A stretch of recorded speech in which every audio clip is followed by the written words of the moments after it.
what you get when you sit on stage. Yep, there's some empty stools over here on the side. Anybody? I have 2 more over here. I got 3 seats. You gotta actually sit on the stage and get a drink.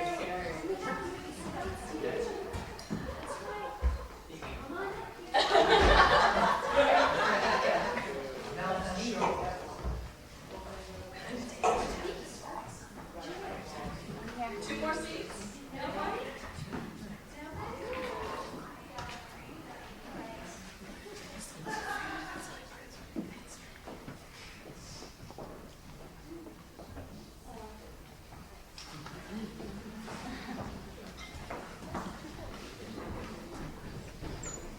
Hello, everyone. We're going to sing you a very nice song.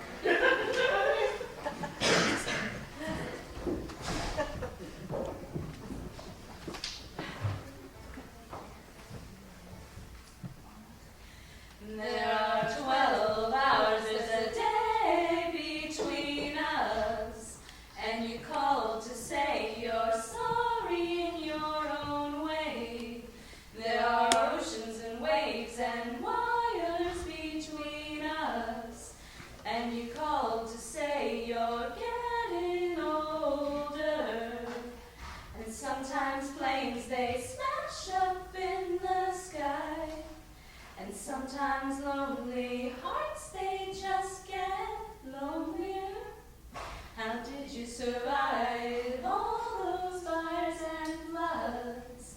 How did you survive your insufferable friends? It was the plow that broke the western plains, and it's just my heart gets rejected by my veins.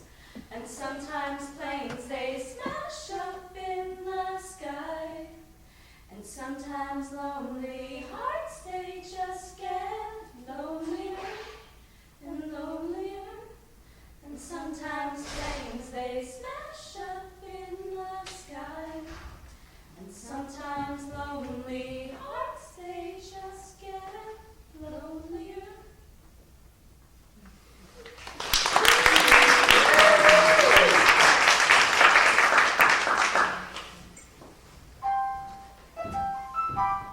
Making your way in the world today takes everything you got.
My lord, Sir John Uncomfortable turned me back with joyful tides. After him came spurring-headed gentleman, almost forespent with speed, that stopped by me to breathe his bloodied horse. He asked the way to Chester, and of him I did demand the news from Shrewsbury. He did report that rebellion had ill luck, and that young Harry Percy's spur was cold. Said he young Harry Percy's spur was cold. A hot spur, cold spur, that rebellion had met ill luck. My lord, I tell you what, if my young lord your son have not the day when a silken point I'll give my barony. Here comes more news. Nay, this man's brow, like to a title deed, foretells the nature of a tragic volume. Say, Morgan, didst thou come from Shrewsbury? I ran from Shrewsbury, my noble lord, where hateful death put on his ugliest mask to fright our party. How doth my son and brother? Thou tremblest, and the whiteness in thy cheek is after than thy tongue to tell thy errand. This thou wouldst say, your son did thus and thus, your brother thus. So fought the noble Douglas, stopping my greedy ear with their bold deeds. But in the end thou hast a sigh to blow away this praise, ending with brother, son, and all are dead. Douglas is living and your brother yet, before my lord your son. Why, he is dead. You are too great to be by me gainsaid. Your spirit is too true, your fears too certain. Yet for all this, say not that Percy's dead. I see a strange confession in thine eye. Thou shakest thy head and holdst it fear or sin to speak truth. If he be slain, say so. The tongue offends not that reports his death, and he doth sin that doth belie the dead, not he which says the dead is not alive. I cannot think my lord your son is dead. I'm sorry I should force you to believe that which I would to God I had not seen. But these mine eyes saw him in bloody state, rendering faint quittance, wearied and outbreathed, to Henry Monmouth, whose swift wrath beat down the never daunted Percy to the earth. The sum of all is that the king hath won, and hath sent out a speedy power to encounter you, my lord, under the conduct of young Lancaster and Westmoreland. This is the news at full. In poison there is physic, and this news having been well, that would have made me sick. Being sick, having some measure made me well. And as the wretch, whose fever weakened joints like strengthless hinges buckle under life, impatient of his fit, breaks like a fire out of his keeper's arms. And so, my limbs, weakened with grief, being thus enraged with grief, are thrice themselves. Oh, head snap on thou nice crutch! Now bind my brow with iron, and approach the ragged stout that time and spite dare bring to frown upon the enraged Northumberland. Let heaven kiss her! Now let not nature's hand keep the wild flood confined. Let order die! And let the world no longer be a stage to feed contention in a lingering act, but let one spirit of the firstborn king reign in all bosoms, that each heart being set on bloody courses, the rude scene may end, and darkness be the barrier of the dead. Sweet Earl, divorce not wisdom from your honor. The lives of all your loving accomplices lean on your help, the which, if you give o'er to stormy passion, must perforce decay. You cast the event of war, my noble lord, and sung the account of chance. Before you said, let us make head, it was your presurmise that in the dole of blows your son might drop. You knew he walked o'er perils, on an edge more likely to fall in than to get o'er. What hath this bold enterprise brought forth more than that being which was like to be? We all that are engaged to this loss knew that we ventured on such dangerous seas that we wrought our lives with 10 to 1. Yet we ventured for the gate of hope. 'Tis morning time, and, my most noble lord, I hear for certain, and you speak the truth. The gentle Archbishop of York is up with well-appointed powers. Now the bishop turns insurrection to religion, supposed sincere and holy in his thoughts. He's followed both with body and with mind, and doth enlarge his rising with the blood of fair King Richard, scraped from Pomfret stones, derives from heaven his quarrel, and his cause tells them he doth bestride a bleeding land, gasping for life under great Bolingbroke, and more and less do flock to follow him. I knew of this before, but to speak truth, this present grief had wiped it from my mind. Get posts and letters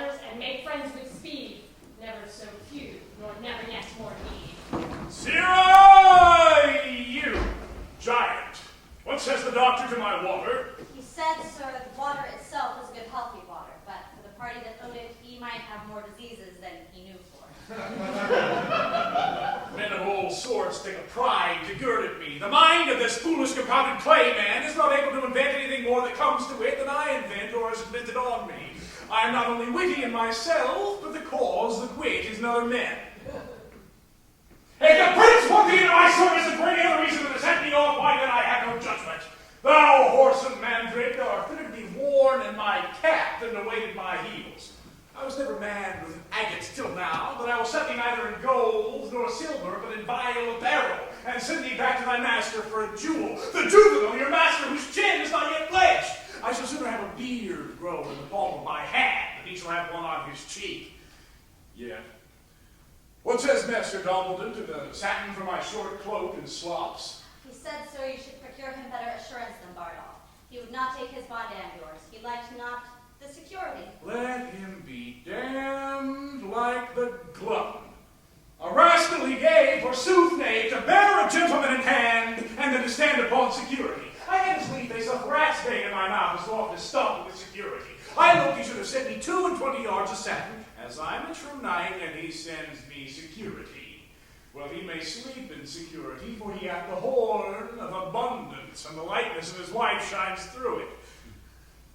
Where's Bardolph? He's gone into Smithfield to buy your worship a horse. I bought him in Paul's, and he'll buy me a horse in Smithfield. If I can get me a wife in the stews, I'll remand horse and wife. Sir, here comes Nolan that needed a better strike. Stay close, I will not see him. What's he that goes there? Falstaff, and it please your lordship. He that was in question for the robbery. He, my lord, but he hath since done good service at Shrewsbury, and as I hear, is now going with some charge to the Lord John of Lancaster. Call him back again. Sir John Falstaff. Boy, tell him I'm deaf. Oh, you must speak louder. My master is dead. I am sure that he is to the hearing of anything good. Go, pluck him by the elbow. I must speak with him. Sir John! What? Are you naked beg? Is there not wars? Is there not employment? You mistake me, sir! What, did I say you were a true man? Setting my knighthood and my soldiers at the side, I'd lighten my throne if I had said so. Sir, my master would speak with you. Sir John Falstaff, a word with you. My lord! Give your lordship a good time of the day. I'm glad to see your lordship abroad. I heard say your lordship was sick. I hope your lordship goes abroad by advice. Though not clean past your youth, yet your lordship had some smack of age in you, some relish of the saltness of time.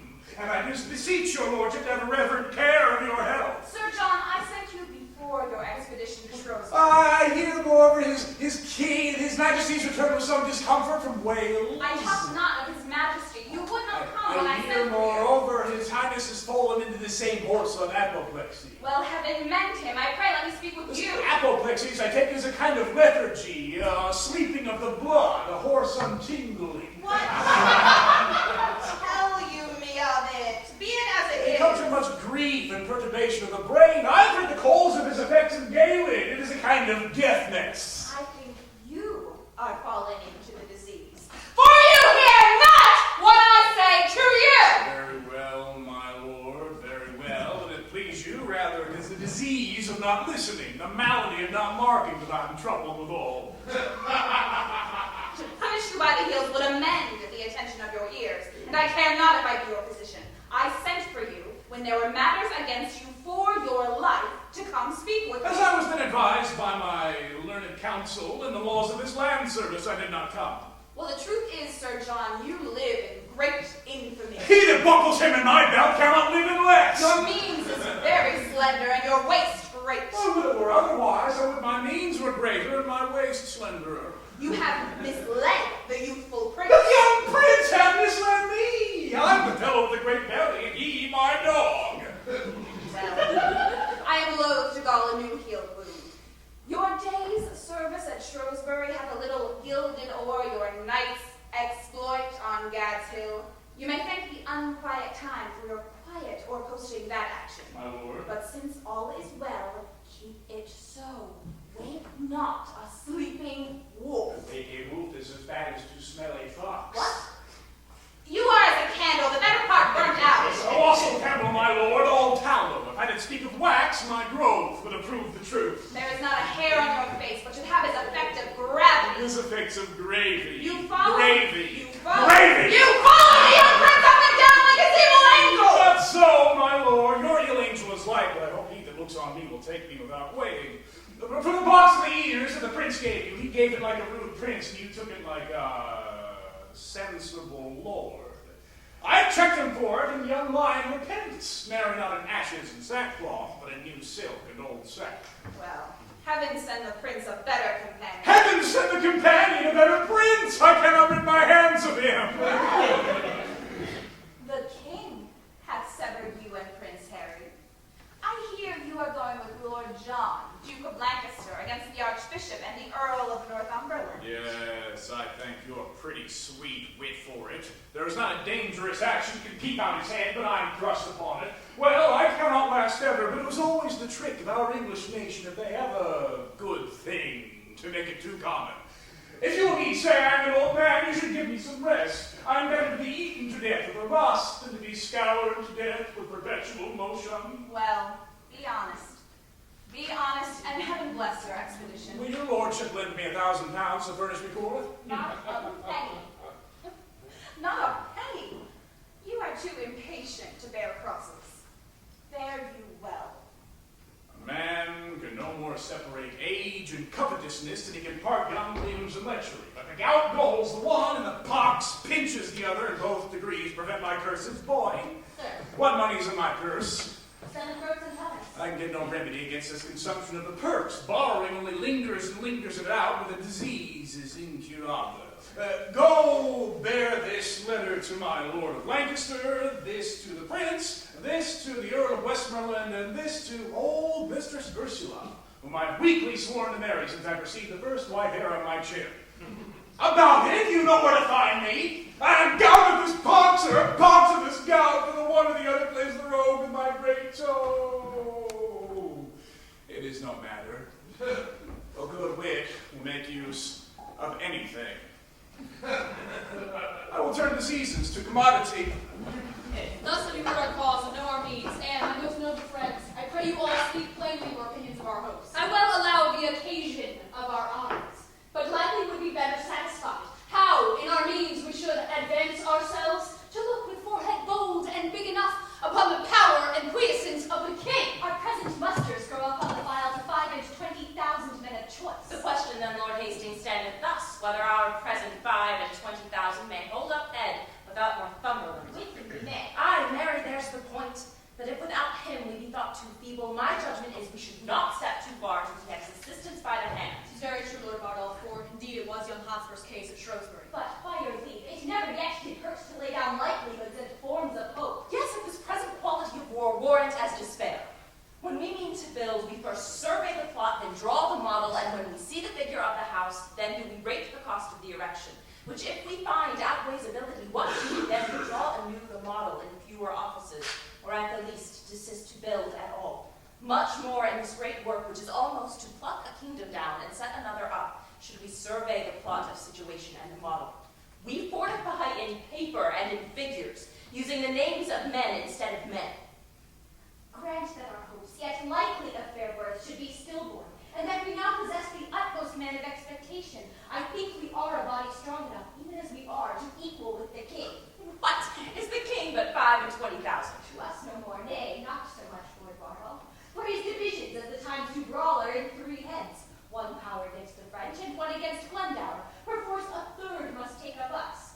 So is the unfirm king in 3 divided, and his coffers sound with hollow poverty and emptiness. That he should draw his several strengths together and come against us in full puissance need not be dreaded. If he should do so, he leaves his back unarmed, the French and Welsh baying him at the heels. Who is it? Never fear that. Who is it should lead his forces hither? The Duke of Lancaster and Westmoreland against the Welsh himself and Harry Nolan. But who is substituted against the French, I have no certain notice. Let us on, and publish the occasion of our arms. O thou, fond many, with what loud applause dost thou beat Beat heaven in blessing Bolingbroke before he was what thou wouldst have him be. and, being now trimmed in thine own desires, thou, beastly feeder, art so full of him that thou provokest thyself to cast him up. So, thou, common dog, dost thou disgorge thy glutted bosom of the royal Richard, and now thou must eat thy dead vomit up. Thou, that when Richard lived would have him die, are now become neighbors of his grave. They that threw dust upon his goodly head, when through proud London he came sighing on, after the mired heels of Bolingbroke, Christ now, O earth, yield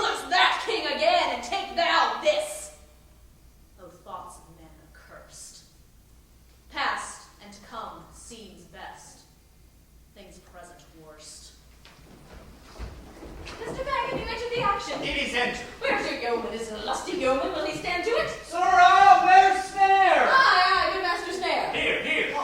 Snare, we must arrest Sir John Falstaff. Aye, good Master Snare, I have entered him and all. It may chance cost some of us our lives. He will stab. Oh, that's the day taking it him. He stabbed me in my own house, and that most beastly. He cares not what mischief he doth if his weapon be out. He's any devil. He will spare neither man, woman, nor child. If I can close with him, I care not for distrust. And undone with his going. I warrant he is an infinitive thing upon my score. Good Master Fang. Hold him sure. Good Master Snare. Let him not escape.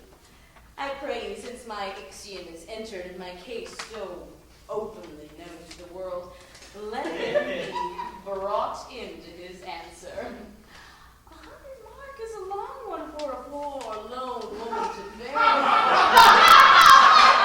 I have borne and borne. There is no honesty in such dealing. Yonder he comes, and that errant Malmsey knows far off with him. Do your offices, Master Fang and Master Snare. Do me your offices. Now, who's there's dead? What's the matter? Sir John, I wish you to shoot disrespectfully. You're the queen in the channel! Throw me in the channel! I'll throw thee there! Wilt thou bastardly rogue!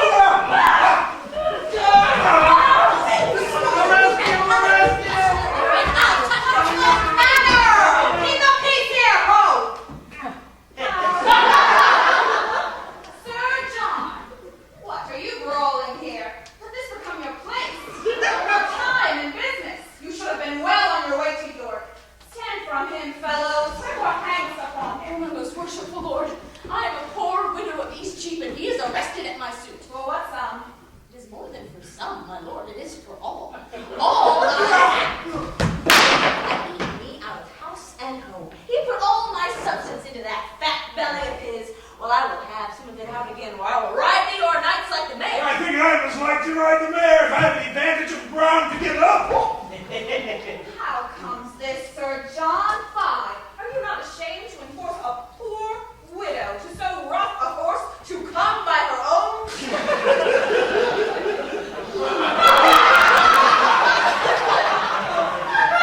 What is the gross sum I owe thee? Marry, and if thou wert an honest man, thyself and my money too, thou wouldst swear to me upon a parcel gilt goblet, sitting in my golden chamber at the round table, by some coal fire on Wednesday of Wetzenweek, when the prince broke thy head for likening him to a singing man of Windsor. Thou didst swear to me then, as I was washing thy wound, to marry me, and to make me my lady, thy wife. And did you not kiss me, and bid me fetch me 30 shillings? I put thee now to thy book, deny it without him. My lord, this is a poor, mad soul, and she swears up and down the town her eldest son is like you. But the truth is, poverty hath distracted her. I beseech your grace, when you have redress against these foolish officers. Sir John, I am well acquainted with your means of wrenching the true cause the false way. You have, as it appears to me, practiced upon the easy, yielding spirit of this woman. Yes, in truth, my lord. Prithee, peace. Pay her the debt you owe her, and unpay the villainy you have done her. The one you may do with sterling money, and the other with current repentance. My lord, I will not undergo this sneap without reply. I beseech you, let me have redress against them, being upon hasty employment in the king's affairs. You speak as having power to do wrong, but answer in the effect of your reputation, and satisfy the poor woman. Come hither, hostess. Now, good Master Gower, what news? The king, my lord, and here Prince of Wales, and near in hand. The rest of the papers out. As I am a gentleman. Nay, you said so before. Come, no more words of it. As I am a gentleman.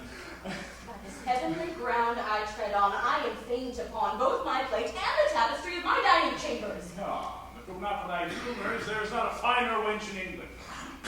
Go, wash thy face and draw thy action. Thou must not be in this humor with me. I know thou wast set on to this. For thee, Sir John, let it be but 20 nobles I loathed upon my plate in good earnest law. Let it alone. I'll make other shift. You'll be a fool still. Well, you shall have it, although I pawn my gown. I've only come to supper. You'll pay me altogether. Will I live? I have heard bitter news. What is the news, my lord? Relating last night at Bathurst. I hope my lord all's well. What is the news? Have all his forces back? No, 1,500 foot and 500 horse sent to my lord Lancaster against Northumberland and Yorkshire. Comes the king back from Wales, my noble lord? Come, go along with me, good Master Gower. My lord. What's the matter? Miss Master Gower, can I entreat you to come with me to dinner? I must wait upon my good lord here. Thank you, good Sir John. Sir John, you loiter here too long, being you are to take soldiers up in counties as you go. Will you sup with me, Master Gower? The foolish master taught you these manners, Sir John. Master Gower, if they become me not, he was a fool that taught them me. Now the Lord lighten thee! Thou art a great fool! Before God, I am exceeding weary. Oh, is it come to that? I thought weariness durst not attach one of so high blood. It doth me, though it discolors the complexion of my greatness to acknowledge it. Doth it not show vilely in thee to desire small beer? Why, a prince should not be so loosely studied as to remember so weak a composition. Belike that my appetite was not princely enough, for I do now remember the poor creature. Small beer? How ill it follows.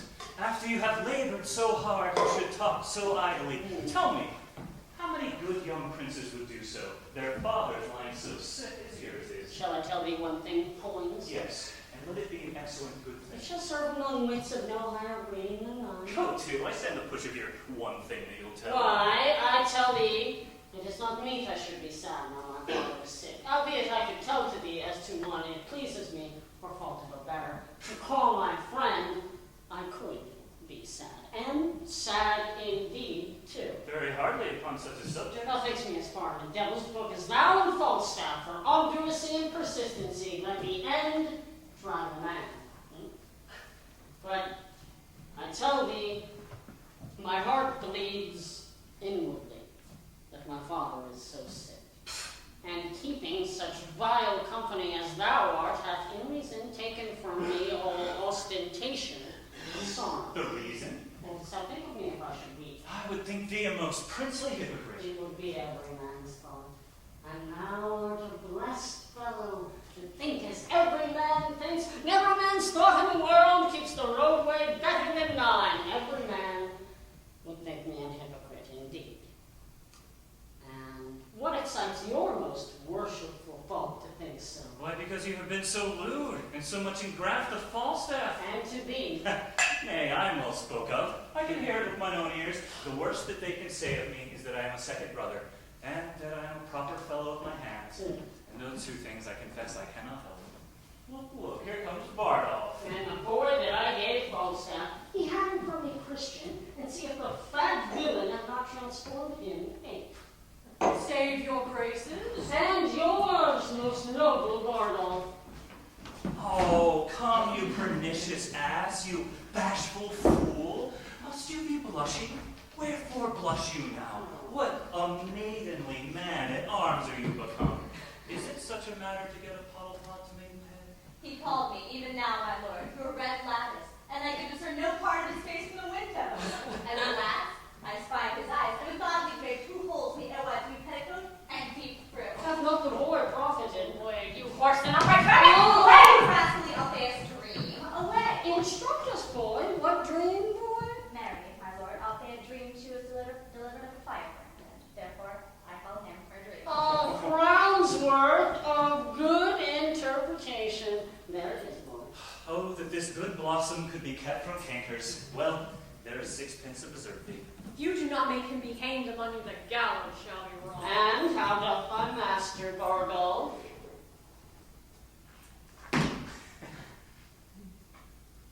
Well, my good lord, we heard your grace is coming to town. There's a letter for you. Delivered with good respect. And how doth the marlin mass your master? In bodily health, sir. Mary, the immortal part needs a physician.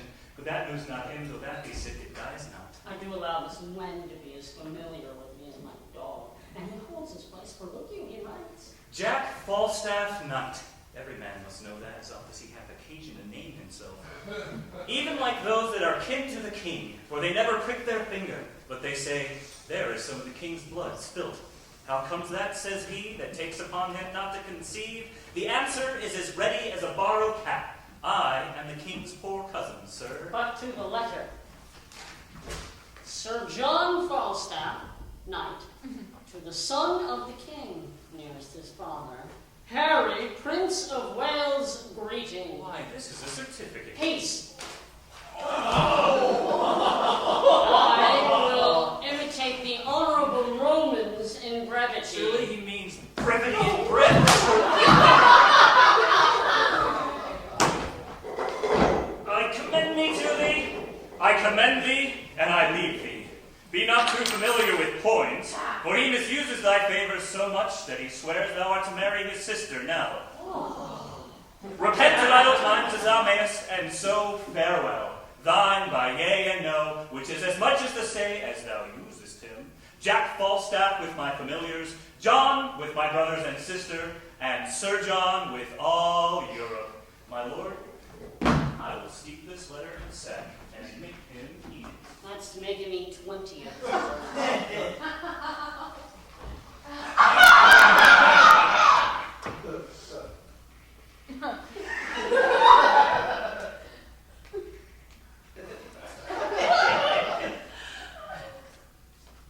But do you use me thus, Ned? Must I marry your sister? King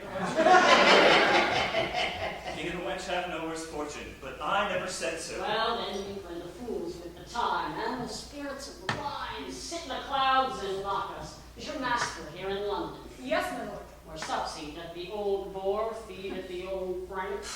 At the old place, my lord, in Eastcheap. What company? Ephesians, my lord, of the old church. Subs any women with them? None, my lord, but old Mistress Quickly and Mistress Daltershi. What pagan may that be? A proper gentlewoman, sir, and a kinswoman of my master's. Even such kin as the parish heifers are to the town bull. Shall we steal upon them, Ned, at supper? I'm your shadow, my lord. I will follow you. Steer at you, boy, and guard off no word to your master that I am yet in town.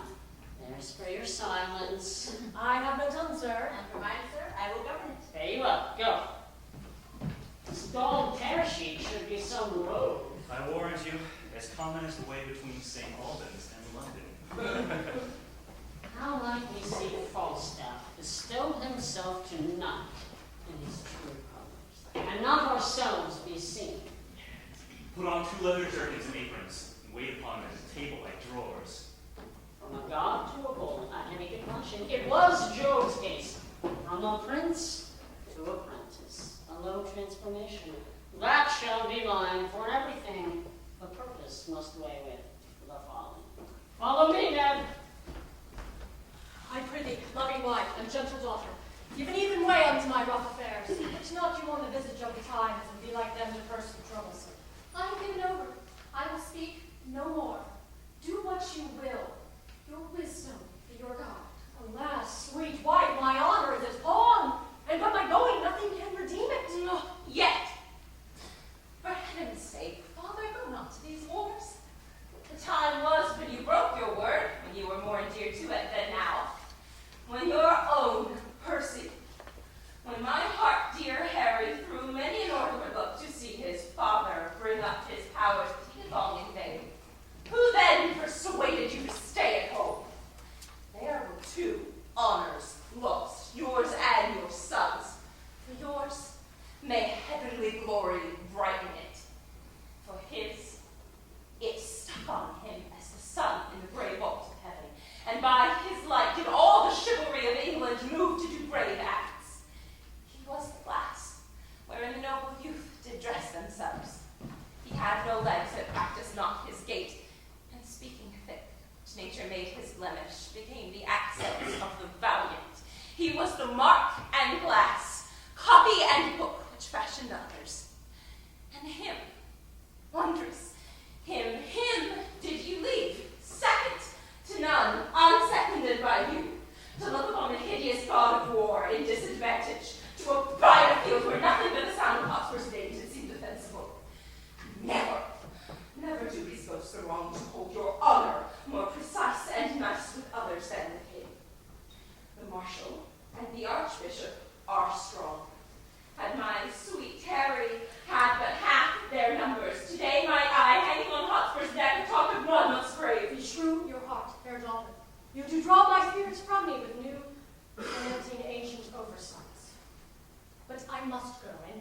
danger there, or it will seek me in another place and find me worse provided. Oh, fly to Scotland, till the nobles of the armed commons and other priests made a little taste.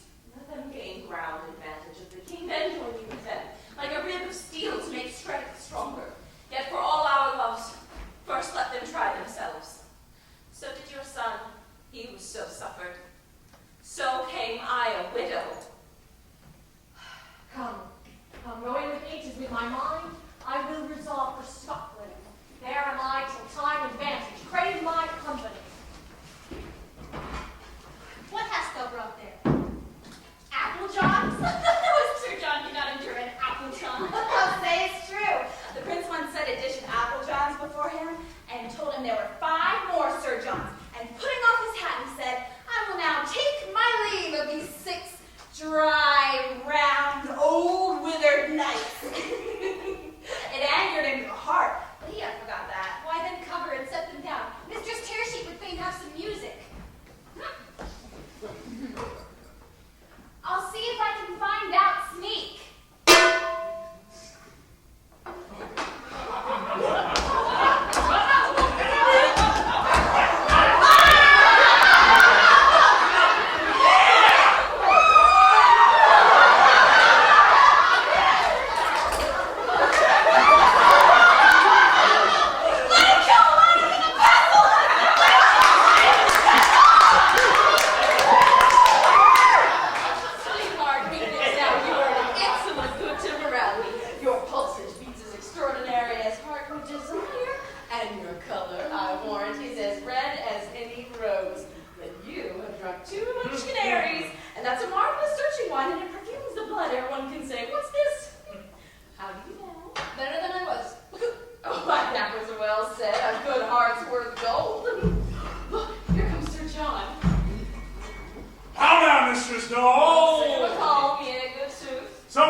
Swaggering. I feel worse when one says swagger. Look, how ashamed. Look you, I warned you. So you do, hostess? Do I? Yea, do I? If it were an aspen leaf, I cannot abide swaggering. God save you, sir! No, ancient pistol, I charge you with a cup of sap. Will you discharge upon my hostess? Oh, I will discharge upon her with 2 bullets. She is pistol-proof, sir. You shall hardly offend her. I'll drink no proofs, nor no bullets. No man's pleasure. And you, Mistress Dorothy, I will charge you. Charge me? I scorn you, scurvy companion. You poor, base, rascally, cheating, black linen make you. Away, you multi-rogue, away. I am meat for your master. Oh, I know you, Mistress Dorothy. Away, you cutpurse rascal, you filthy bum, you. By this wine, I'll thrust my knife in your multi-chops. If you'll play the saucy cuddle with me, away, you bottle ale rascal, you basket-coat stale juggler, you. I'll murder your rough for this! No, Captain, not here, sweet Captain. Captain! Abominable damn cheater. Art thou not ashamed to be called captain? If captains were of my mind, they'd truncheon you out for taking their names upon you before you had earned them. Captain! These villains will make the word captain odious, and therefore captains had me look to it. Pray thee, go down. What be it, pray. Mistress Dawn? Not I tell thee, Bardolph. I can tear her. I'll be revenged on her. Captain Peasel, be quiet. It is very late. I beseech you now, aggravate your calling. What? These be good humors indeed. Shall pack horses and hollow pampered jades of Asia that cannot go but 30 miles a day, compared to Caesar and to cannibals and Trojan Greeks? Nay, rather damn them with King Cerberus and let the welkin roar. Shall we fall foul for toys? My truth, Captain, these are very bitter words. See, God, boy, ancient, this will grow to a brawl and all. Then feed me fat, my fair Porthos. Give me some sack. Si fortune mi tormente, speranto mi contente. Fear we broadsides? Nay, rather let the fiend give fire. Give me some sack! And sweetheart, lie thou there.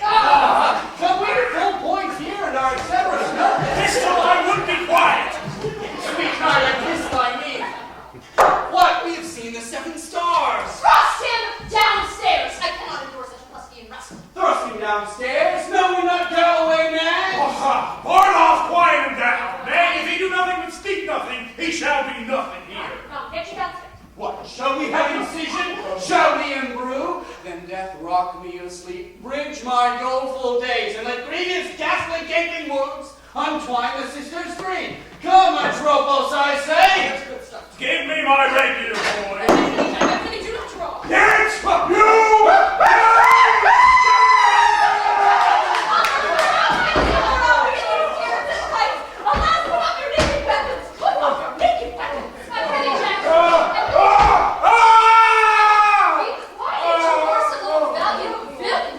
Were you not hurt in the groin? We thought he made a shrewd thrust in his belly. Return him out of doors! Yes, sir. The rascal's drunk. You hurt him, sir, in the shoulder. A rascally slave.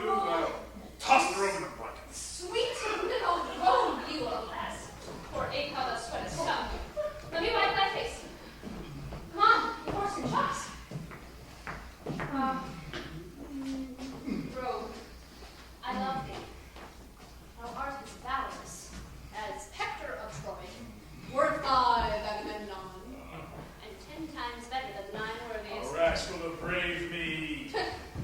I will toss the rope in a blanket. Do, if thou darest for thy heart, and if thou dost, I'll canvas thee between a pair of sheets. Come down, sit on my knee. The rascal bragging slave, the rogue fled from me like quicksilver. And thou followest him like a church. Oh, rogue, when will you leave? Fighting on days and foining on nights, begin to patch up thy old body for heaven. Peace, good dog. Do not speak like a dead Do not bid me remember mine end. Sarah, what humor is the prince of? A good shallow young a good pantler. He'd have chipped bread well. They say boys have a good wit. He a good wit? Hang him, baboon! His wit is as thick as a tooth-stirring mustard. There's no more conceit in him than is in a mallet. Why does the prince love him so much? Because their legs are both of a bigness, and he eats conger and fennel, and rides the wild mare with the boys, and jumps upon joint stools, and other such gamble faculties that show a weak mind and an able body, for the which the prince admits him, for the prince himself is such another. The weight of an hair will turn the scales between their head and And not this knave of a wheel have his ears cut off. Let us beat him before his whore. Look at the wither miller, got his whole club like a parrot. Is it not strange that desire should so many years outlive performance? Kiss me, doll! Gotta skip me flattering busses. Nay, truly, I kiss thee with the most constant heart. I'm old. I'm old. I love thee better than I love air, a scurry young boy of them all. Come, what will thou have a kirtle of? I shall receive money at Thursday. Thou wilt have a new cap tomorrow. Come, let us go to bed. It grows late. Thou wilt forget me when I'm gone. Well, will set me a weeping if thou sayest so. Some sack. Francis! Anon, Anon, sir. Ha! A bastard son of the king's! And art thou not Poins, his brother? by thou globe of sinful continents, what a life dost thou live? Better than thou, I am a gentleman, and thou art a drawer! Very true, sir. And I come to draw you out by the ears. Was that sweet face of thine? Welcome to London. Now, where are you come from, Wales? So horse and mad compounded majesty, by this light flesh and corrupt blood, thou art welcome. Ah, you fat fool, I scorn you! My lord, he will drive you out of your revenge and turn all to a merriment if you take nothing. You horse and candle, mind you. How vilely did you speak of me even now before this honest, civil, virtuous gentleman? Blessings on my good heart, and so she is by my turn. Oh, what? Dost thou hear me? Yes, and you knew me, as you did when you ran away by Gad's Hill. You knew I was at your back and spoken on purpose to try my patience. No, not so. I did not think thou was within hearing. I shall drive you then to confess the willful abuse, and then I know how to handle you. No abuse, Hal. On mine honor, no abuse. Not to dispraise me and call me pantler and bread chopper and what? No abuse, Hal. No abuse. No abuse, Ned. None in the world, honest Ned. I dispraised him before the wicked, that the wicked might not fall in love with him. In so doing, I've done the part of a careful friend and a true subject, and my father is to give me thanks for it. No abuse, Hal. None, Ned. No, boys, none. Is she of the wicked? Oh, is thine hostess here of the wicked? Or is the boy of the wicked, or honest Bartle, whose zeal burns in his nose, of the wicked? Answer, Eldam, answer. The fiend hath pricked down Bardolph irrecoverable, and his face is Lucifer's privy kitchen, where he doth nothing but roast malt worms. For the boy, there is a good angel about him, but the devil outbids him too. For women, For one of them, she's in hell already and burns poor souls. For the other, I owe her money, and whether I be damned for that, I know not. I warrant you. No, I think thou art not. I think thou art quit for that. Mary, there is another indictment upon thee for suffering flesh to be eaten in my house, contrary to the law, for the which I think thou wilt howl. All victualers do so.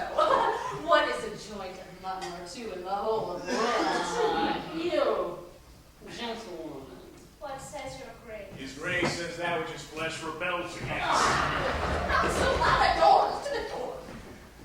Theo, how now? What news? King, your father is at Westminster, and there are 20 weak and wearied posts come from north as I came along. I met and overtook a dozen captains, bareheaded, sweating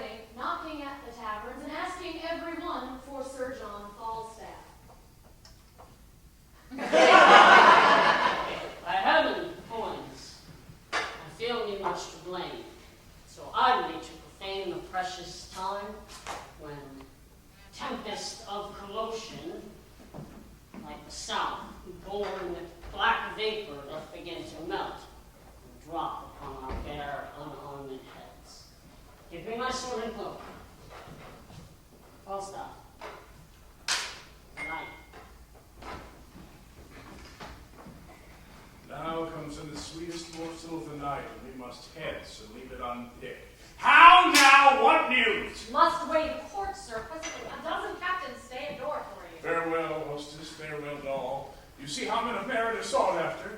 The undeserver may sleep when the man of action is called on. Farewell, good wenches. If I be not called away post, I'll see you again ere I go. I cannot speak, and my heart be now ready to burst. Well, sweet Jack, have a care of thyself. Farewell. Farewell. Fare thee well. I have known thee these 29 years come Peascod time, but an honester and a truer hearted man. So fare thee well. Mr. Tertian, what's the matter? Hey, Mr. Tertian, come to my doorstep. Run, doll, run, good doll.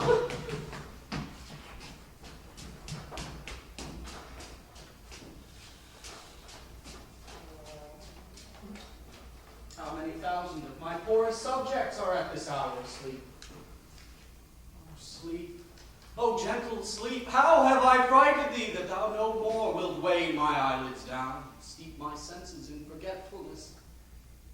Oh, thou vile God, why liest thou in loathsome beds, and leaves this kingly couch a watch case or common alarm bell?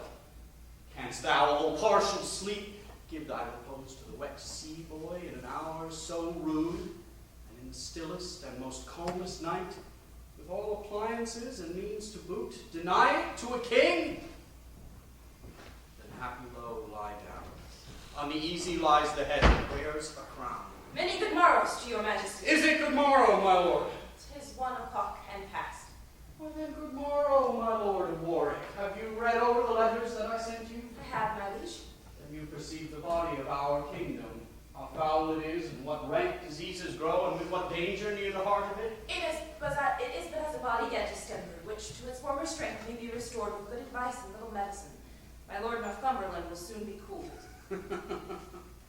Oh, heavens, that one might read the book of fame and see the revolution of the times. The happiest youth, viewing his progress through, what perils past, what crosses to ensue, would shut the book and sit him down and die.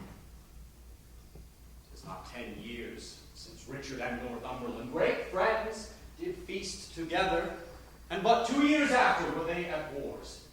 'Tis not 8 years gone since this Percy was the man nearest my soul, who like a brother toiled in my affairs, laying his love and life under my foot.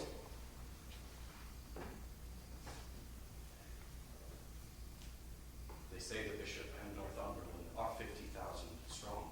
It cannot be, my lord. Rumor doth double like the voice of echo the numbers of the field. Please it your grace to go to bed. Oh, my life, my lord, the powers you already have sent forth will bring this prize in very easily. Your grace hath been this fortnight ill, and these unseasoned hours must perforce add to your sickness. I will take your counsel. Come on, come on, come on. Give me your hand, sir. Give me your hand, sir. And how doth my good cousin Silas? And how doth my cousin your bedfellow, and your fairest daughter, and my goddaughter Ellen? Nay, sir. I dare say my cousin William has become a good scholar. He is at Oxford still, is he not? He must then to the inns of court shortly. I was once of Clement's Inn, where I think they will talk of mad shallow yet. I was called anything, and I would have done anything indeed too, and roundly too. And I may say to you, we knew where the Bonarobas were, and had the best of all commandment. Then was Jack Falstaff, now Sir John, a boy, and page that Thomas Mowbray, Duke of Norfolk. The same Sir John, the very same. I saw him break Scoggins' head at the court gate, when he was a crack not thus high. And the very same day did I fight with one Samson Stockfish, fruiter.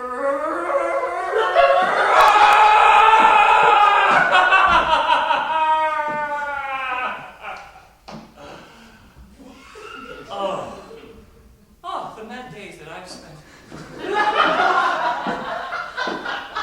And to see how many of my old acquaintances are dead.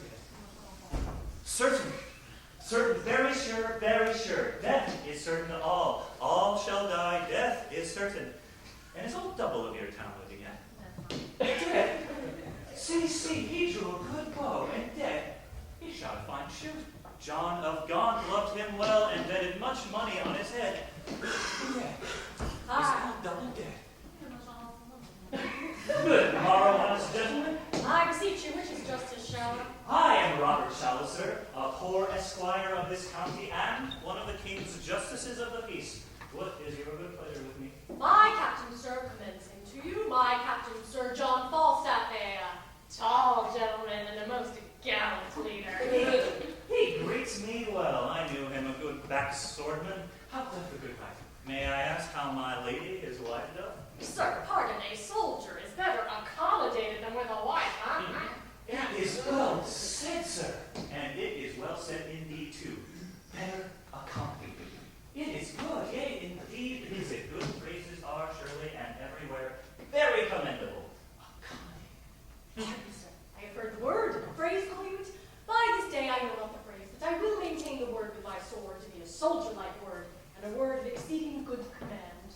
Accommodated, that is, when a man is accommodated, or whereby he is thought to be accommodated, which is an excellent thing. It is very just. Look, here comes good Sir John. Trust me, you look well, and bear your years very well. Welcome. Oh, I'm glad to see you well, good Master Robert Shallow. Master Shortcard? No, Sir John, it is my cousin Silence in commission with me. Oh, good Master Silence, it well befits. You should be of the peace. Fine, this is hot weather, gentlemen. Have you provided me with half a dozen of sufficient men? Marry, have we, sir? Will you sit? Mary, let me see them. Let me see. So. Yea, marry, sir. Great Moldy. Let them appear as I call them.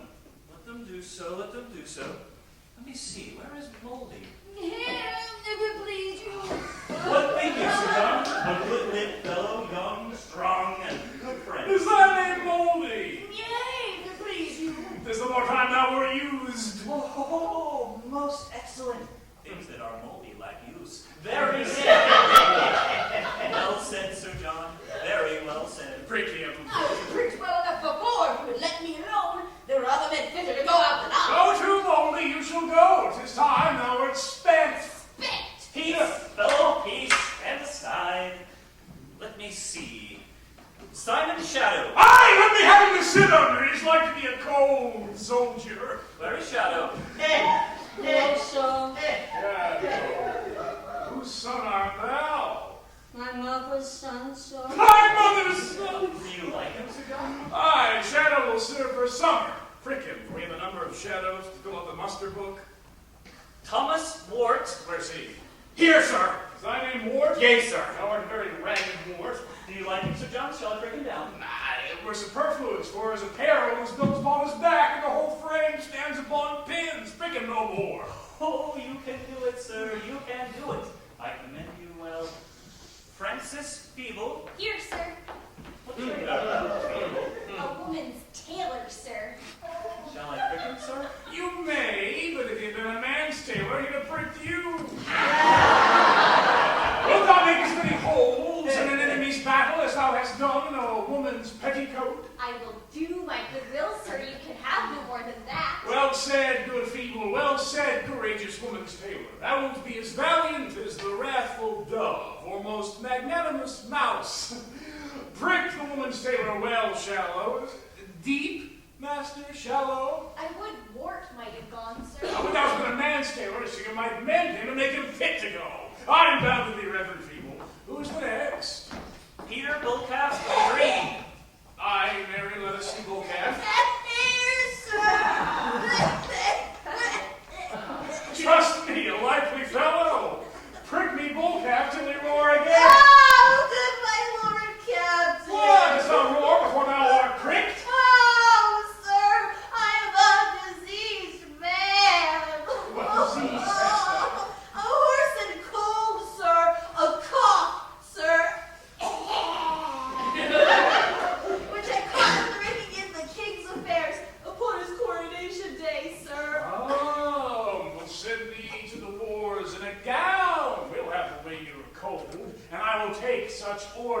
but thy friends shall ring for thee.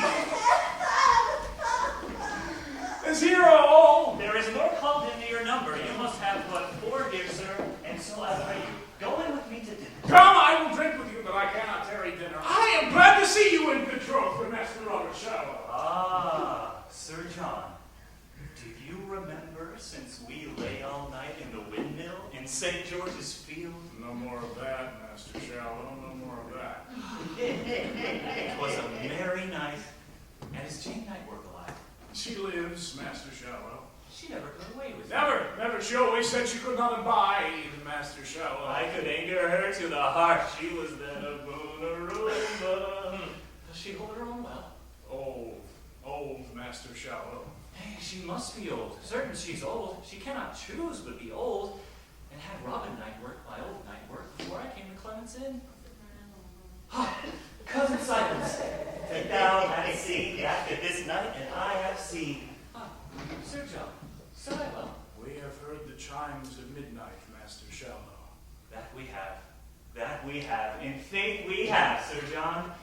Our watchword was, boys. Oh, come, let's to dinner. Oh, the days that we have seen. Come. The Master Corporate Bartle, stand my friend, and there is 4 hairy 10 shillings In French crowns for you, sir. In truth, sir, I had as very lief be hanged, sir, as go. Go to, stand aside. Good Master Corporal Captain, for my own name's sake, stand my friend. She has no one to do anything about it when I am gone, and she is old and cannot help herself. You shall have 4 stand. Go to, stand aside. I care not. A man can die but once, we owe death. No man is too good to serve his prince, and let it go which way it will. He that dies this year is equipped for the next. Well said, thou art a good fellow. Come, sir, which one shall I have? Sir, I have 3 pounds free molding wood. Go to. Very well. Moldy Bullcat. For your part, Moldy, stay at home to your best service. For your part, Bullcat, grow until you come into it. I will none of you. Sir John, do not yourself wrong. These are your likeliest men, and I would have you serve with the best. Will you tell me, Master Shallow, how to choose a man? Here are the limbs, due, stature, bulk, and big assemblage of a man. Give me the spirit, Master Shallow. This same half-faced young fellow, Shadow, give me this man. He presents no mark to the foeman. The foeman who has great aim, level with the edge of a penknife. And for oh, how swift will this feeble the woman's tailor run off! Oh! Give me the spare men and spare me the great ones. Here, manage me your caliber. Go to, well, very good, exceeding good. Oh, give me always a little lean old chopped bolt shot. These men will do well. Farewell.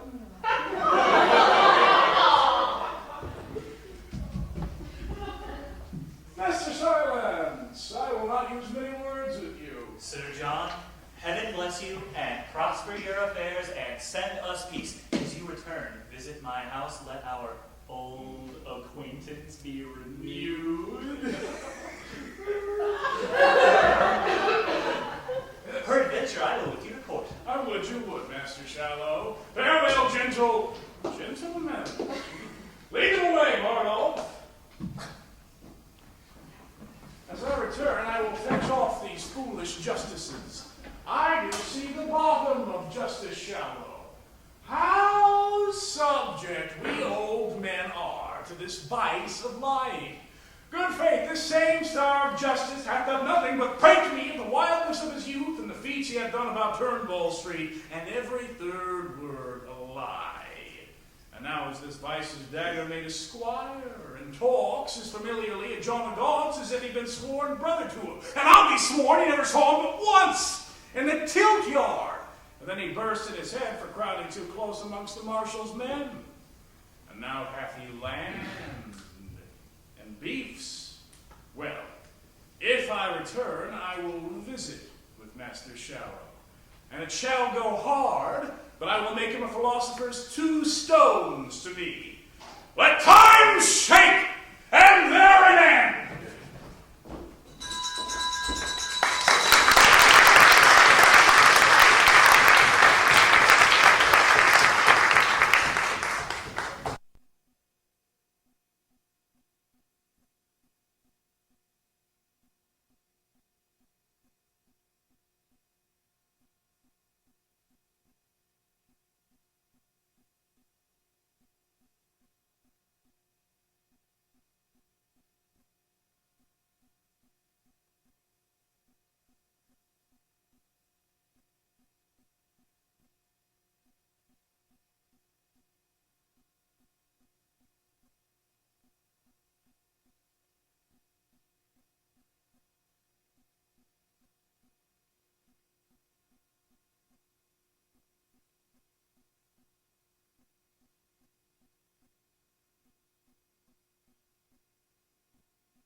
There ain't nothing I can do. There's nothing I can say. Some folks don't criticize me. So I'm gonna do just what I want to anyway. And don't care. You all despise me. If I should take a notion to jump into the ocean, 'cause ain't nobody's business if I do. If I go to church on Sunday and I cabaret all day Monday, ain't nobody's business if I do. If I stay out all night, spend all my money, well, that's alright, 'cause it ain't nobody's business if I do. No, no, 'cause it ain't nobody's business if I do.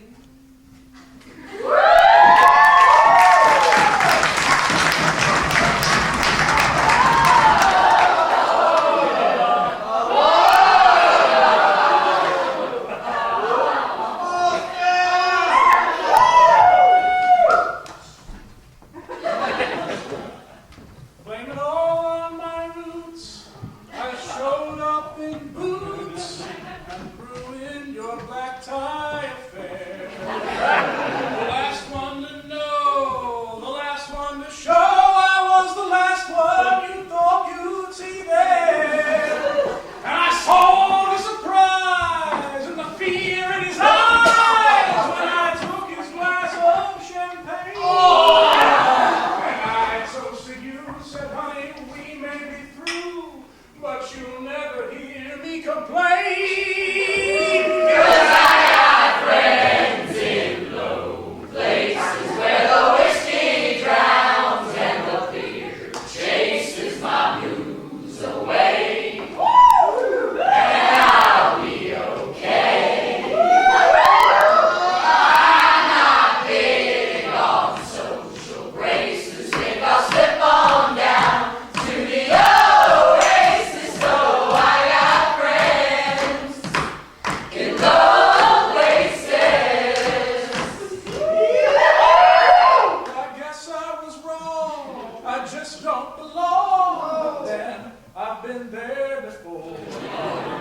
everything's all right. I'll just say goodnight and I'll show myself to the door. Hey, I didn't mean to cause the scene. Just give me an hour and then. What then? Well, I'll be as high as that ivory tower that you're living in.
My friends in running these great affairs, I must acquaint you that I have received new dated letters from Northumberland. Their cold, intense, tender, and substance thus. Here that he wished his person, and with such powers as might hold swords with his quality, which he could not levy. Whereupon he is retired to write his growing fortunes to Scotland, and concludes in hearty prayers that your attempts may overlive the hazard and fearful meeting of their opposites. Thus to the hopes we having been touched round and dashed themselves to pieces. Now what news? West of this forest, scarcely a mile off, in goodly form comes on the enemy, and by the ground they hide. I judge the number upon or near the rate of 30,000. The just proportion that we gave them out. Let us sway on and face them in the field. What well-appointed leader fronts us here? I think it is my Lord of Westmoreland. Health and fair greeting from our general, the Prince, Lord John, and Duke of Lancaster. Say on, my Lord of Westmoreland, in peace. What concern your coming? Then, my lord, unto your grace do I in chief address the substance of my speech. Lord Archbishop, whose see is by a civil peace maintained, whose learning and good letters peace hath tutored, whose white investments figure innocence, the dove and very blessed spirit of peace. Wherefore do you so ill translate yourself out of the speech of peace, that bears such grace, into the harsh and boisterous tongue of war, turning your books to graves, your ink to blood, your pens to lances, and your tongue divine to a loud trumpet and a point of war? Wherefore do I this?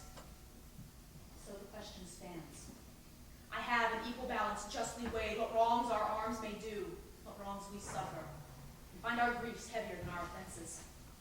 We see which way the stream of time doth run, and are enforced from our most quiet there by the rough torrent of occasion. The days are the days but newly gone, whose memory is written on the earth and yet appear in blood, and the examples of every minute's instance present now put us in these ill-beseeming arms. Not to break peace, or any branch of it, but to establish here a peace indeed, concurring both in name and quality. Yet, for your part, it not appears to me, either from the king or in the present time, that you should have an inch of any ground to go to grief upon. Were you not restored to all the Duke of Norfolk's signories? But this is mere digression from my purpose. Here come I, from our princely general, to know your griefs, to tell you from his grace that he will give you audience, and wherein it shall appear that your demands are just, you shall enjoy them. Everything set off that might so much as think you enemies. But he hath forced us to compel this offer, and it proceeds from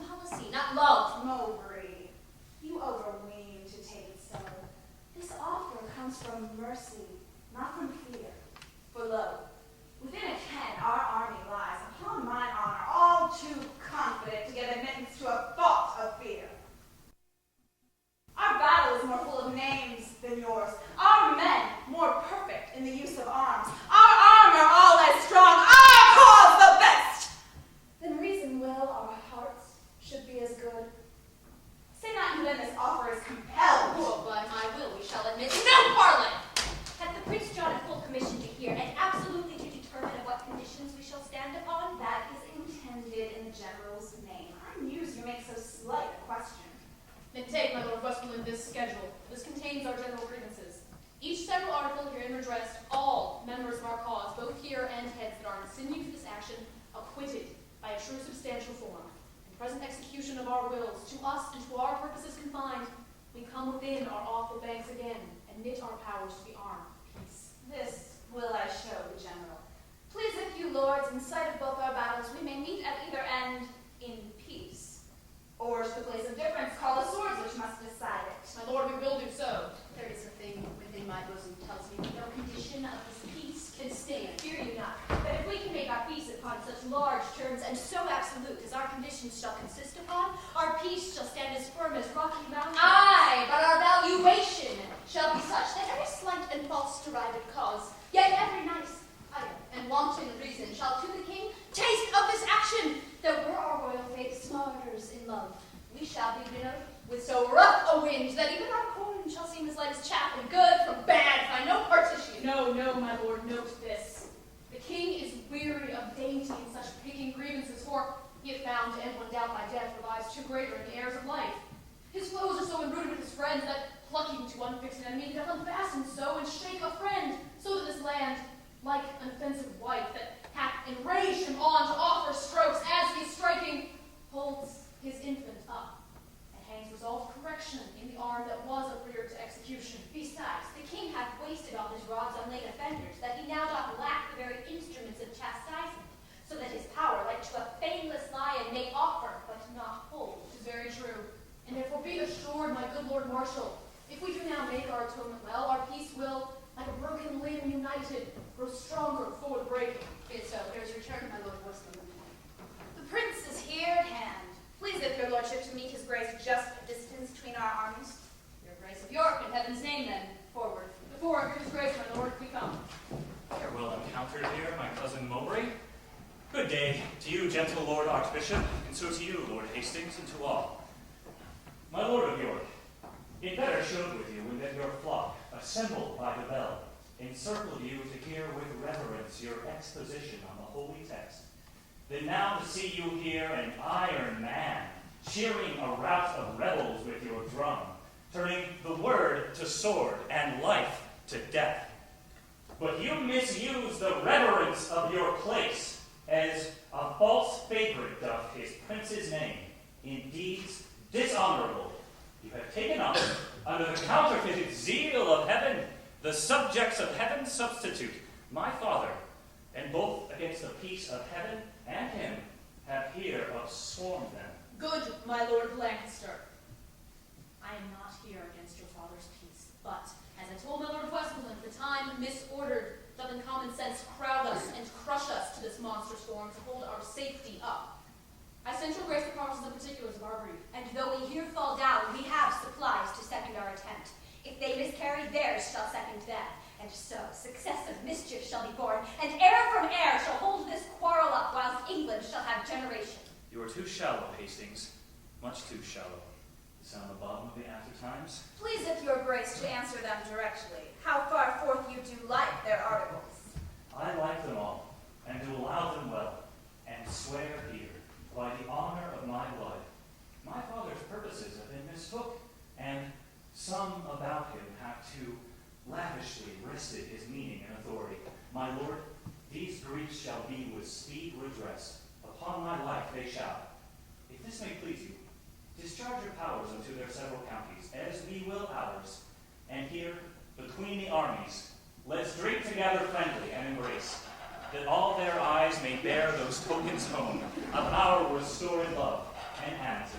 I take your princely word for these addresses. I give it you, and will maintain my word, and thereupon I drink unto your grace. Go, Captain. Deliver to the army this news of peace. Let them have the pay and depart. I know it will well please them. Hie thee, Captain. To you, my noble Lord Westmoreland. I pledge your grace, and if you knew what pains I have bestowed to breed to this present peace, you would drink freely. But my love to ye shall show itself more openly hereafter. I do not doubt you. I thank your grace. Health to my lord and gentle cousin Mowbray. You wish me health and very happy season, for I am on the sudden something ill. Against ill chances men are ever merry, but heaviness foreruns the good event. Therefore be merry, cuz, since sudden sorrow serves to say it thus. Some good thing comes tomorrow. Believe me, I am passing light in spirit. A word of peace is better. Let me shout. This had been cheerful after victory. A peace is of the nature of a conquest, for then both parties know they are subdued and neither party loser. Go, my lord, and let our army be discharged too. And good my lords, so please you, let our trains march by us, that we may peruse the men we should have coped withal. Go, good Lord Hastings, and ere they be dismissed, let them march by. I trust, lords, we shall lie tonight together. Now, cousin, wherefore stands our army still? The leaders having charge from you to stand will not go off until they hear you speak. They know their duties. Our army is dispersed. Like youthful steers unyoked, they took their course east, west, north, south, or like a school broke up, each hurries towards his home and sporting place. Good tidings, my lord of Hastings, for the which I do arrest thee, traitor, of high treason. And you, Lord Archbishop, and you, Lord Mowbray, of capital treason, I catch you both. Is this proceeding just and honorable? Is your assembly so? Will you thus break your faith? I pawn thee none. I promise you redress of these same grievances whereof you did complain, which, by mine honor, I will perform with the most Christian care. But for you, rebels, look to taste the doom meet for rebellion in such acts as yours. Most shallowly did you these arms commence, fondly brought here, and foolishly sent hence. Strike up our drums, pursue the scattered stray. Heaven, and not we, have safely fought today. Some guard these traitors to the block of death, treason's true bed, and yield up breath.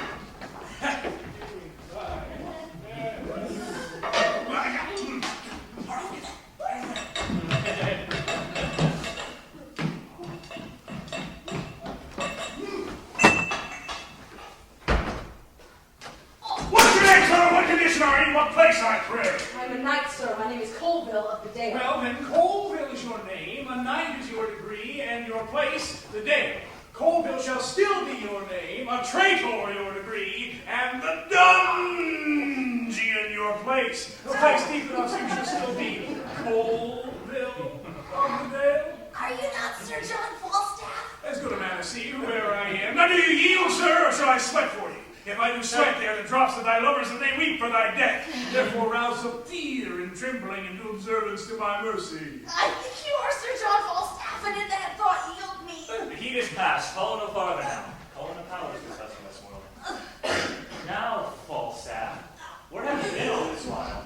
Everything is ended, then you come. But these party tricks of thine will, upon my life, one time or other break some gallows back. I would be sorry, but it should be thus, that I have speeded hither with a very extremest inch of possibility, and here, travel-tainted as I am, have I in my pure and immaculate valor taken Sir John Colville of the Dale, a most furious knight and valorous enemy. But what of that? He saw me and yielded, that I may justly say, with the hook-nosed fellow of Rome, I came, saw, and overcame. It was more of his courtesy than your desert. Well, I know not, but here he is, and here I yielded. And I beseech your grace, let me have right, and let desert now. Mine's too heavy now. Let it shine, then. Mine's too thick to shine. Let it do something, then, my good lord, that may do me good, and call it what you will. Is thy name Colville? It is, my lord. A famous rebel art thou, Colville. And a famous true subject to you. I am, my lord, but as my betters are that led me hither, had they been so ruled by me, you should have won them dearer than you have. Well, I know not how they sold themselves, but thou, like a kind fellow, gave thyself up, and I do thank thee for thee. Have we left pursuit? Retreat is made and execution stayed. Send Colville with his confederates to York. See you guard in blunt, read him tense, and see you guard him sure. And now dispatch me toward the court, my lords. I hear the king, my father, is sore sick. Our news shall go before us to his majesty, which, cousin, you shall there comfort him. And we with sober speed will follow you. My lord, I beseech you, give me leave to go through all Gloucestershire, and when you come to court, stand, my good lord, pray, in your good report. Very well, Falstaff. I, in my condition, shall better speak of you than you deserve. I would you had the wit, twere better than your dukedom. Good faith, this same young silver-blooded boy does not love me, nor man cannot make him laugh, but that's no marvel. He drinks no wine. A good sherry sack hath a twofold operation in it. It ascends me into the brain, drives me there on the foolish, dull, and cruddy vapors which environ it, makes it apprehensive, witty, quick, full of fiery, nimble, and delectable shapes, which delivered o'er to the voice, and the tongue, which is the birth, becomes excellent wit. The second property of your excellent sherries is the warming of the blood, which before, cold and settled, doth deliver white and pale, which is the badge of pusillanimity and cowardice. But the sherries warms the blood. Makes it course the parts inward to the parts extreme. It illuminateth the face, which as a beacon gives warning to all the rest of this little kingdom of man to arm. And then all the inland commoners and vital spirits mess them all to their captain, the heart, who puffed up with his retinue, doth any deed of courage. And this valour comes of sherries.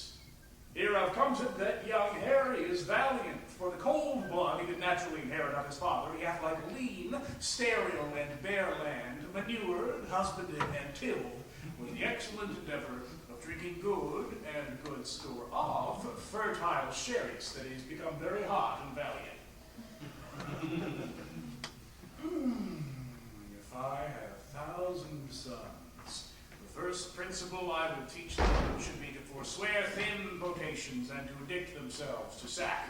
How now, Bardolph? The army is discharged, all and gone. Let them go. Out to Gloucestershire. There will I visit with Master Robert Shallow, Esquire. I have him even now, tempering between my finger and my thumb, and shortly will I see with him. Come! Away!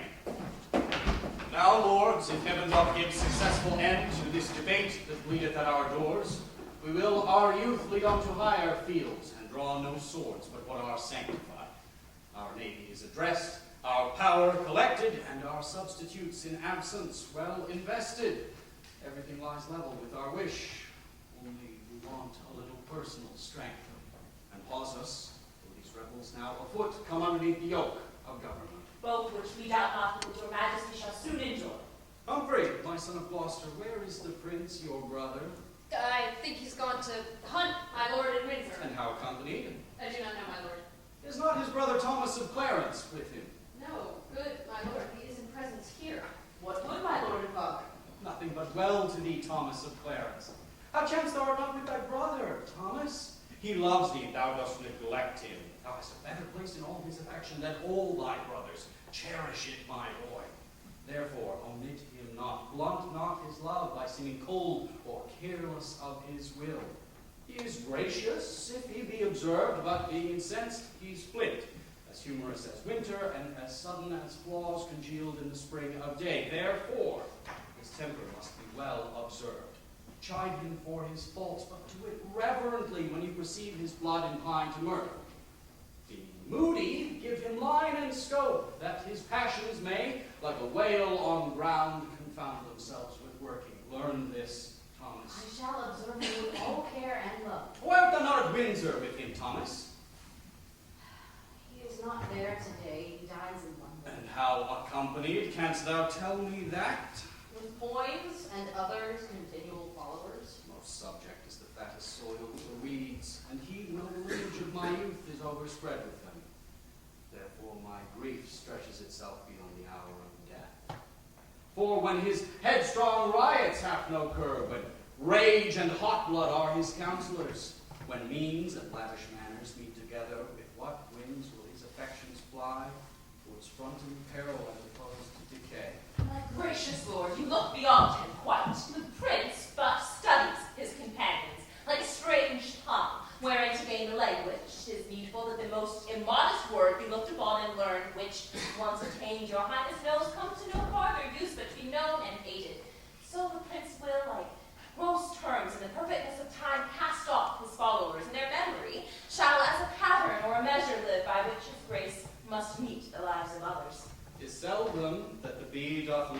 comb in the dead Carey. Who's here? Westmoreland? Help to my sovereign, and new happiness added to that I am to deliver. Prince John, your son, doth kiss your grace's hand. Mowbray, the bishop, Scrope, Hastings, and all are brought to the correction of your law. There is not now a rebel's sword unsheathed, but peace puts forth her olive everywhere. O Westmoreland, thou art a summer bird that even in the haunch of winter sings the lifting of the day. Look, here's more news. From enemies heaven keep your majesty, and when they stand against you may they fall, as those that I am come to tell you of. The Lord Northumberland and the Earl Bardolph, with a great power of English and of Scots, are by the Sheriff of Yorkshire overthrown. But wherefore should these good news make me ill? Will fortune never come with both hands full? Either she gives a stomach and no food, such as the poor, in health, or else a feast and takes away the stomach, such as the rich that have abundance and enjoy it not. I should rejoice at these happy news. But now my sight fails me, and my brain is giddy.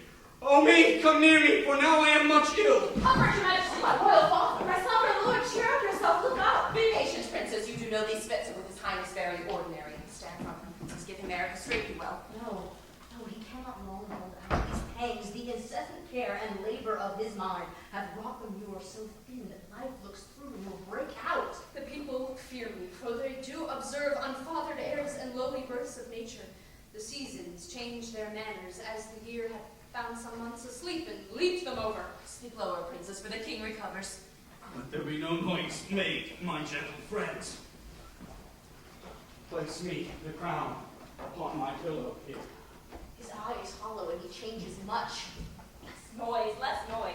Who saw the Duke of Clarence? I have been your brother, and full of heaviness. Oh, no, laying within doors, none abroad, but at the king. Exceeding ill. Heard he the good news yet? Telling We him. altered much upon the hearing it. If he be sick with joy, he'll recover without vision. Not so much noise, my lords. Sweet prince, speak lower. The king, your father, is disposed to sleep. Let us go within the other room. Will it please your grace to go along with us? No. I will sit and watch here by the king. Why let the crown lie there upon his pillow, being so troublesome a bedfellow? Polished perturbation, golden care that keeps the ports of slumber open wide to many a watchful night. Sleep with it now, if not so sound, half so deeply sweet as he whose brow, with homely big and bound, snores out the watch of night. My gracious Lord, my Father, this sleep is sound indeed. This is a sleep that from this golden riddle hath divorced so many English kings. Adieu from me is tears and heavy sorrows of the blood which nature, love, and filial tenderness shall, O dear Father, pay thee plenteously. My due from thee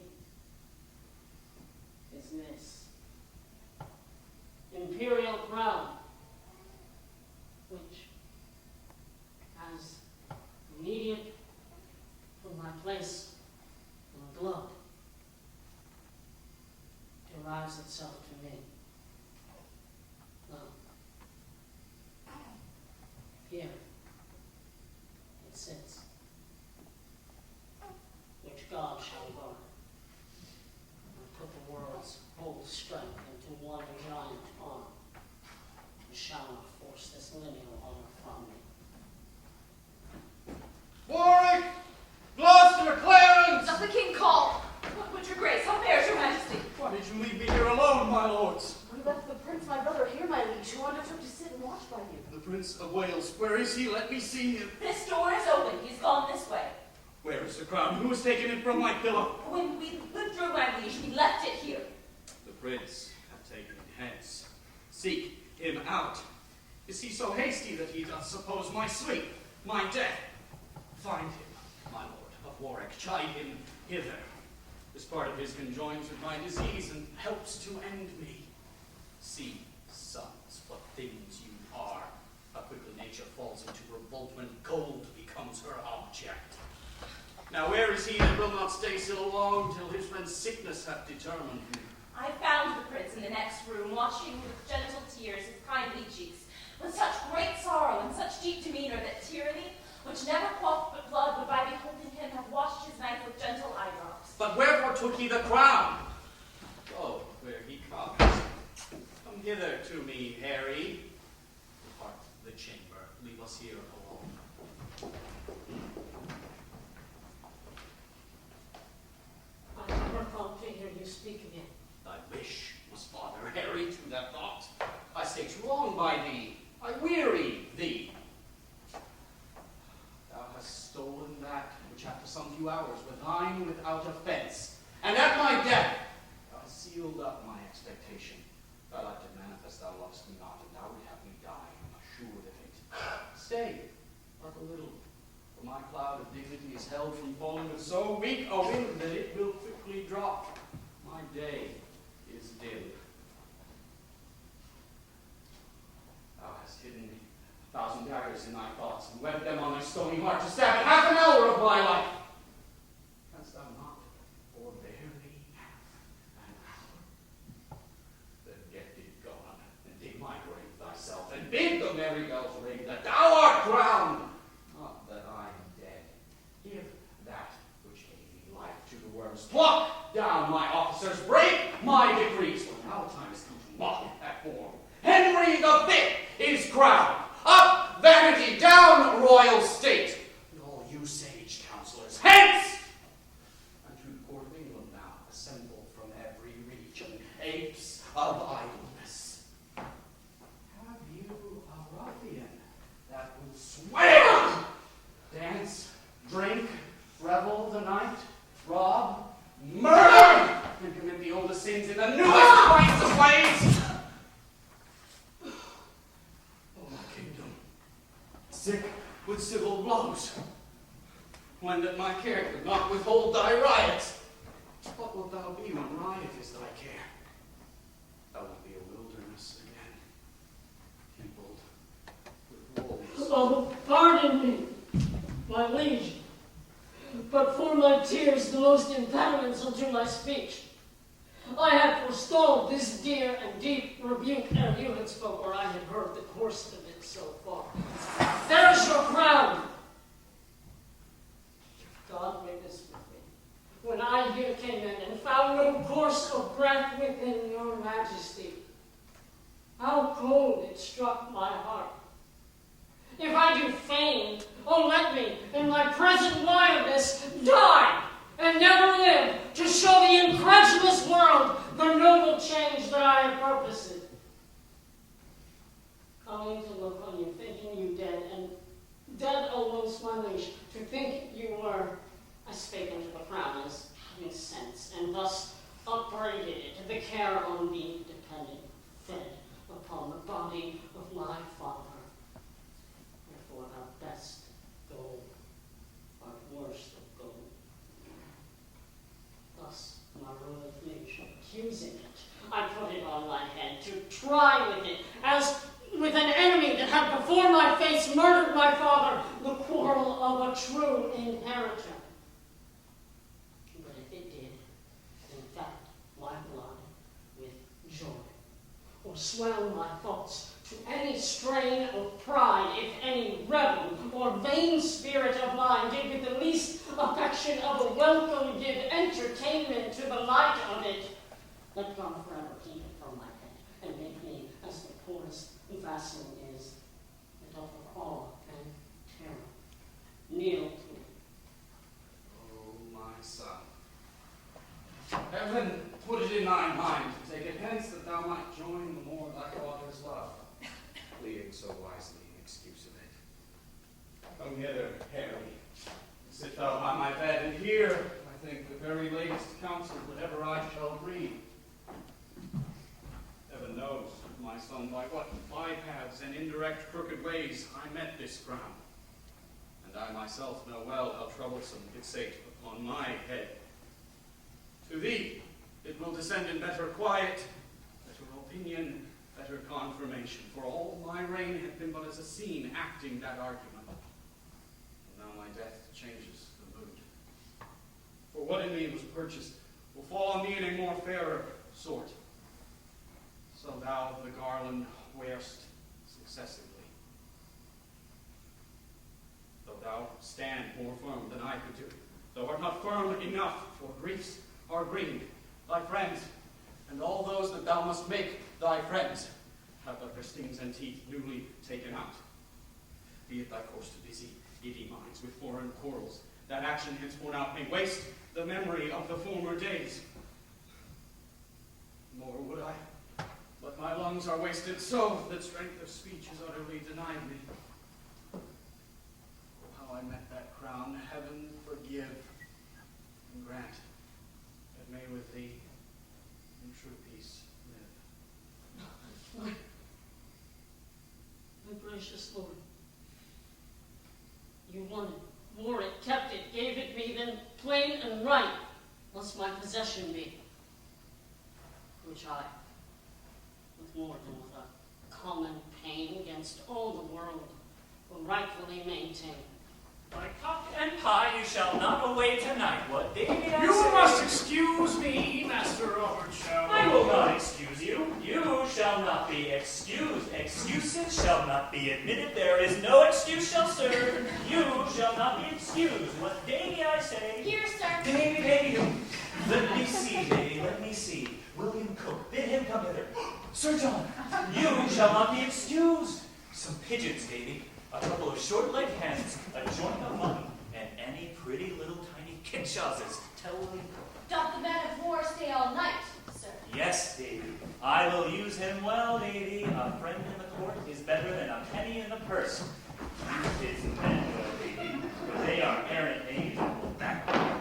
No worse than they are pigeons, sir, for they have marvelous foul linen. Well conceited, Davy, about thy business, Davy. Where are you, Sir John? Come, off with your flutes. Give me your hand, Master Bartle. I am glad to see your worship. I thank thee with all my heart, kind Master Bartle, and welcome, my tall fellow. Come, Sir John. I will follow, Master Robert Shallow. Go, Bartoff, look to our horses. Yeah. It's a wonderful thing to see the symbolical coherence of his men's spirits and his. And they, by observing him, do bear themselves like foolish justices, and he, by conversing with them, is turned into a justice-like serving man. Their spirits are so married in conjunction with the participation of society that they flock together in consent like so many wild geese. It is certain that either wise bearing or ignorant carriage is caught as men take diseases, one of another. Therefore let men take heed of their company. Oh, I should advise matter enough out of this Shallow to keep his hair in continual laughter. Oh, it is much a lie. With a slight oath and a jest with a sad brow will do with the fellow. Oh, you shall see him laugh till his face be like a wet cloth and laid up. I come, Master Shallow. I come, Master Shallow. How now, my Lord Chief Justice, whither away? How doth the king? Exceeding well. His cares are now all ended. I hope not dead. He's walked the way of nature, and to our purpose he lives no more. I would his majesty had called me with him. The service that I truly did his life had left me open to all injuries. Indeed, I think the young king loves you not. I know he doth not, and to arm myself to greet the condition of the time, which cannot look more hideously upon me than I have drawn it in my fantasy. Here comes the heavy issue of dead Harry. Would the living Harry had the temper of him, the worst of these three gentlemen? Alas, I fear all will be overturned. Good morrow, Cousin Warwick. Good morrow. Good morrow, cousin. We meet like men that have begun to speak. We do remember, but our argument is all too heavy to admit much talk. Well, peace be with him that hath made us heavy. Peace be with us, lest we be heavier. Good, my lord. You have lost a friend indeed. And I dare swear you borrow not that face of seeming sorrow. It is sure your own. Though no man be assured what grace to find, you stand in coldest expectation. I'm sorry, which were otherwise. Well, now you must speak Sir John Falstaff fair, which swims against your stream of quality. Sweet princes, what I did in honor, led by the imperial conduct of my soul, and never shall you see that I will beg a ragged and forestalled remission. If troth and upright innocency fail me, I'll to the king my master that is dead, and tell him who had sent me after him. Here comes the prince. Health and fair breeding to your majesty. This new and gorgeous garment, Majesty, sits not so easy on me as you think. Brothers, you mix your sadness with some fear. This is the English, not the Turkish court. Not Amora on Amora succeeds, but Harry. Why? Yet be sad, good brothers. For to speak truth, it very well becomes you. Sadness so royally in you appears that I will deeply put the fashion on and wear it in my heart. Let them be sad, but entertain no more of it, good brothers, than a joint burden laid upon us all. For me, by God, unbid you be assured. I be your father, and your brother too.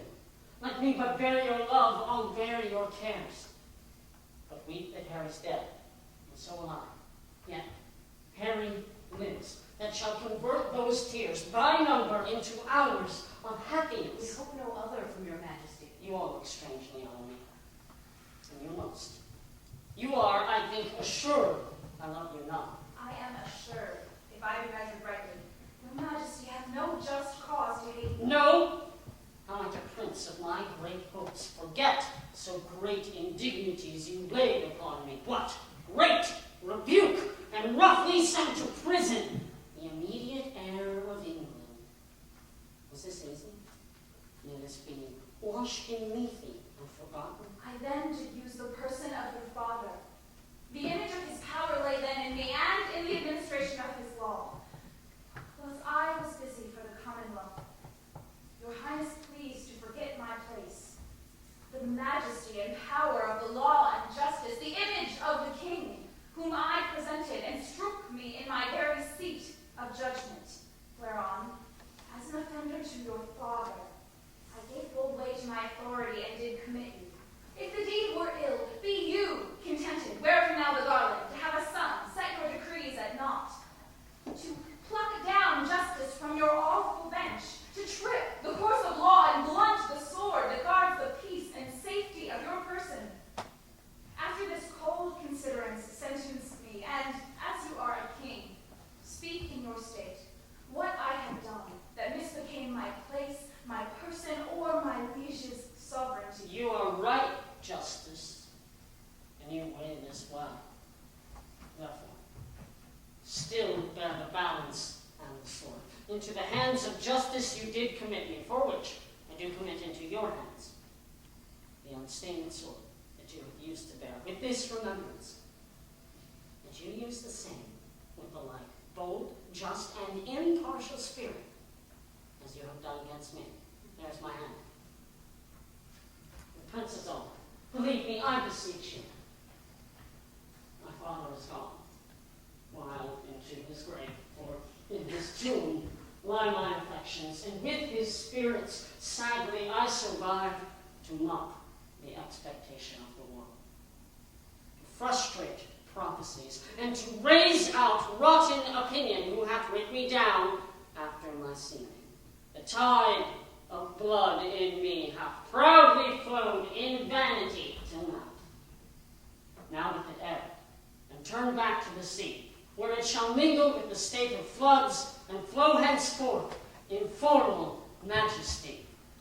Now, call we our high court of parliament, and God, consigning to my good intents, no prince, no peer, shall have just cause to say, God shorten Harry's happy life one day. Nay, you shall see mine orchard, where, in an arbor, we shall be last year's pippin of my own grafting, with a dish of caraway and so forth. Come, cousin, and then to bed. Oh, you have your goodly dwelling, and the rich. Baron,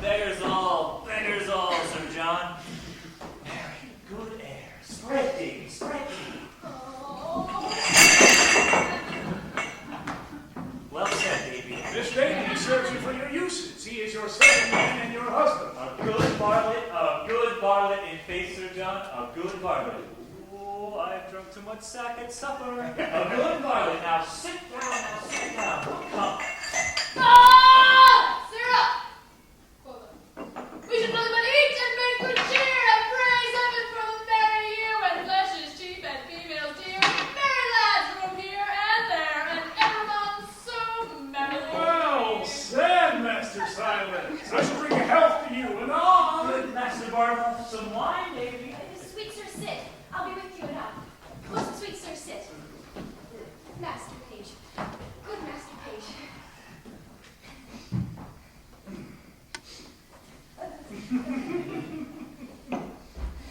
Proface. What you want in meat, we'll have in drink. What you bear, the heart's all. Saringo!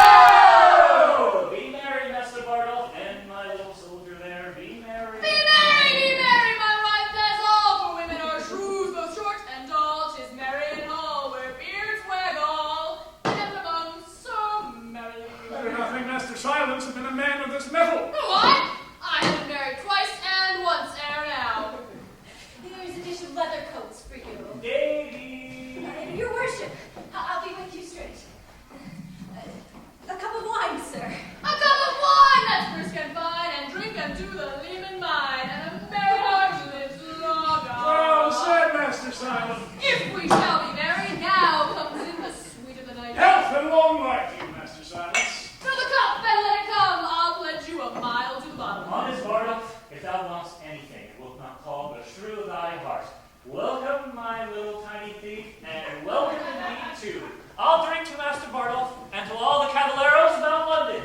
I hope to see London once ere I die. Oh, if I might see you there, Davy. You'll crack that court together, I'll lead up, Master Bartle. Yes, sir, in a puddle pot. I think the knave will stick by thee, I can assure thee that. He will not out, he is true bred. And I'll stick by him, sir. Why, there spoke a king. Lack nothing, be merry. What is it for there? Now you've done me right. Do me right and dub me nice. Summon girl! Summon Tis so. Tis so. I then say no, but it is someone. If it please your worship, there's one pistol come from the court with news. From the court, let him come in. Come on, pistol. Sir John, save you, sir. What wind will you enter into, pistol? Oh, not the ill wind that blows none to good. I come bearing tidings thou art run now, one of the greatest men in all the realm. Indeed, I think he be, but Goodman, puff of Marson!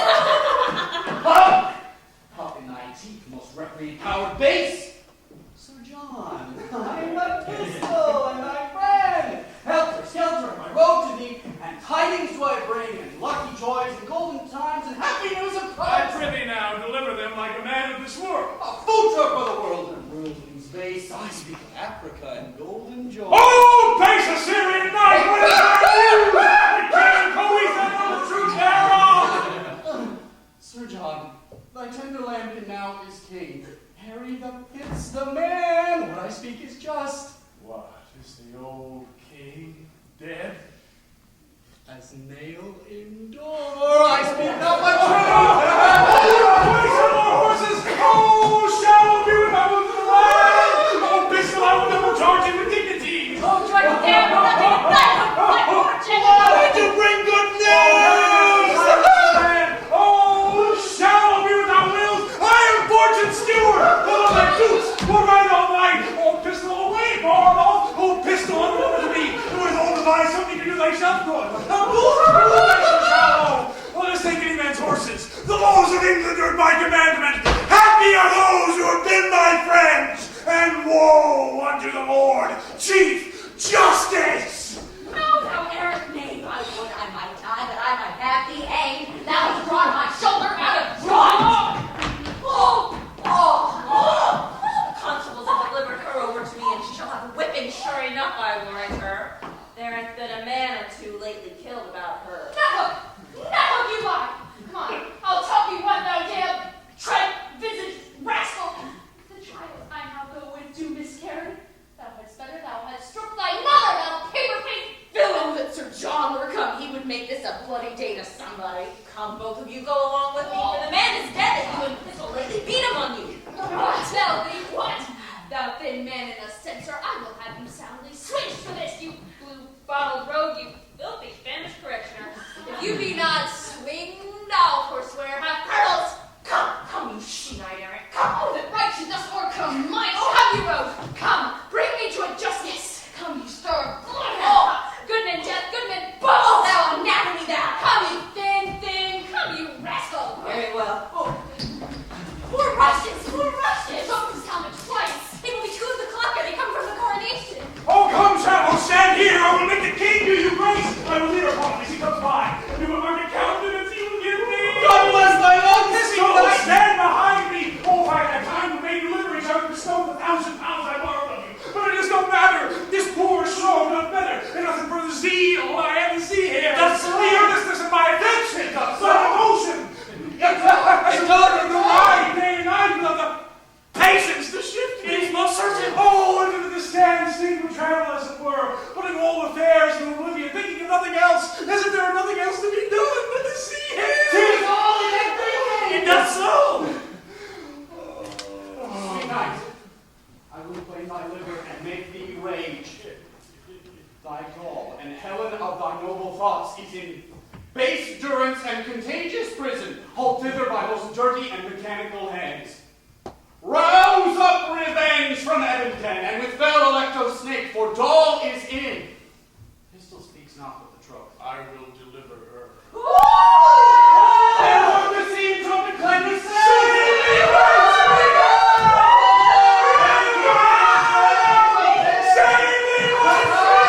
Lord Chief Justice, speak to that vain man. Have you your wife? Now you attend My king! My soul! I speak to thee in my heart! I know thee not, old man. Fall to thy prayers. How ill white hairs become a fool and jester. I have long dreamed of such a kind of man. So surfeit swell, so old and so profane. But being awake, I do despise my dream. Make less thy body hence, and more thy grace. Leave poor Mendelson. No, the grave doth gape for thee, for I swider than for other men.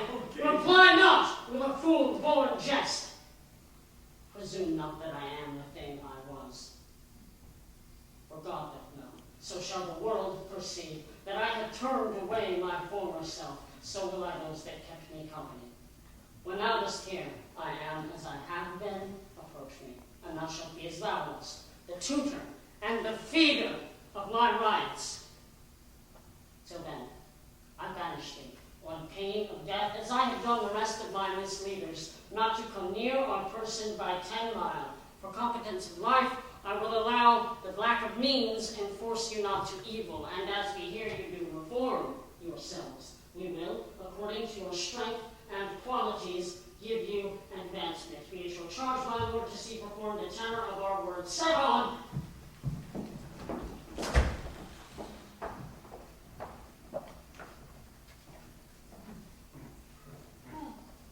Master Shallow, I owe you £1,000. Aye.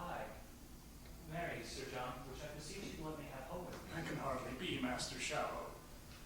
Do not you grieve at this. Look, he must see thus to the world. I shall be sent for soon in private. Fear you not your advancement. I shall be the man yet shall make you great. I cannot well perceive how. I beseech you, good Sir John, let me have 500 of my help. Master Shallow, I will be as good as my word. This, what you heard, 'twas but a color. Color, I fear you will die in, Sir John. Fear you no colors, Master Shallow. Come. Go with me to dinner. Come, Lieutenant Pistol.